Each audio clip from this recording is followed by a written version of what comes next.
বন্ধুরা, আপনারা কেমন আছেন? আমার নতুন ব্লগে আপনাদের স্বাগতম। আজকে আপনাদের কাছে নতুন রেসিপি শেয়ার করেছি, বাঁশের কোরল রেসিপি। আমি প্রথমে বাঁশের কোরলগুলো খোসাগুলো ছাড়িয়ে নিচ্ছি। আমি মিহি মিহি করে কেটে নিচ্ছি। একদম এইভাবে কাটতে হয়।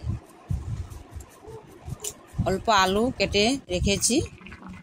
এই বাঁশের কোরলগুলো ভাপে সিদ্ধ করে নিচ্ছি 10-15 মিনিট। এই রেসিপিটা বানাতে বেশি সময় লাগে না। সত্যি কথা বলতে আমি এই রেসিপিটা আগে কখনোই খাই নাই।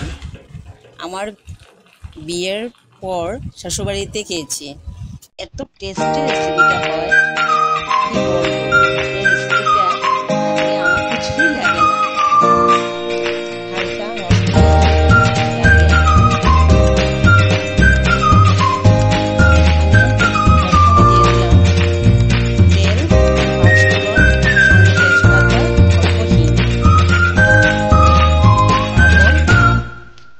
বাঁশের কোরল আর আলুটা একসঙ্গে দিয়ে দেব।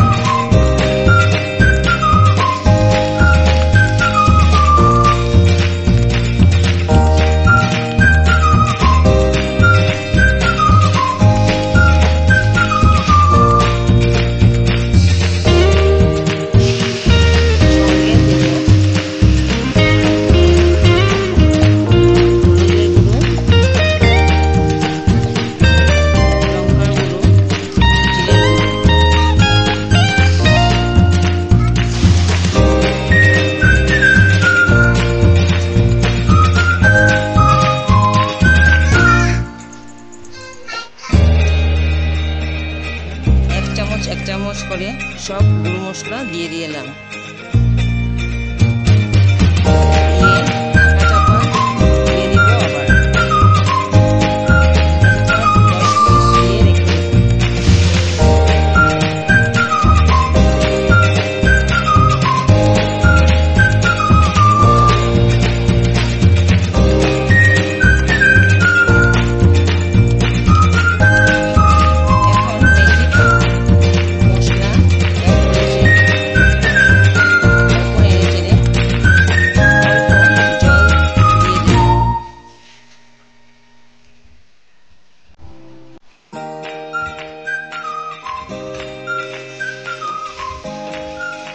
বেশি ঝোল দিলে এই রেসিপিটা টেস্ট ভালো হয় না।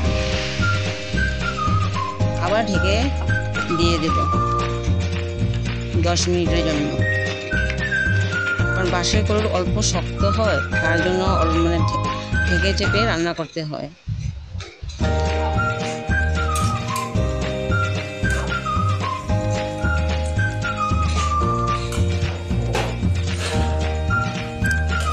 তারপর 3-4টি কাঁচা লঙ্কা অ্যাড করেছি। অ্যাড করে ঢেকে দিয়েছিলাম। এখন দেখুন অনেক জল শুকিয়ে গেছে। সিম এভাবেই রাখতে হবে।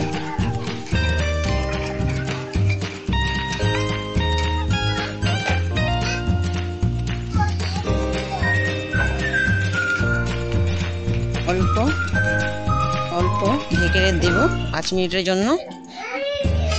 আমার রেসিপিটা অলরেডি কমপ্লিট।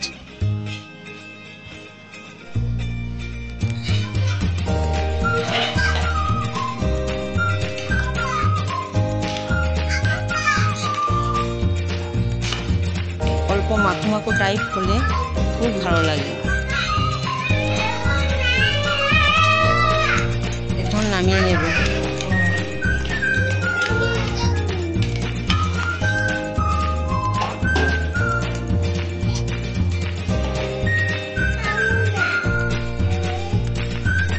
দেখুন আমার রেসিপিটা আপনাদের যদি ভালো লাগে প্লিজ লাইক এবং শেয়ার সাবস্ক্রাইব করবেন। আপনারা ভালো থাকুন। Tata, bye bye.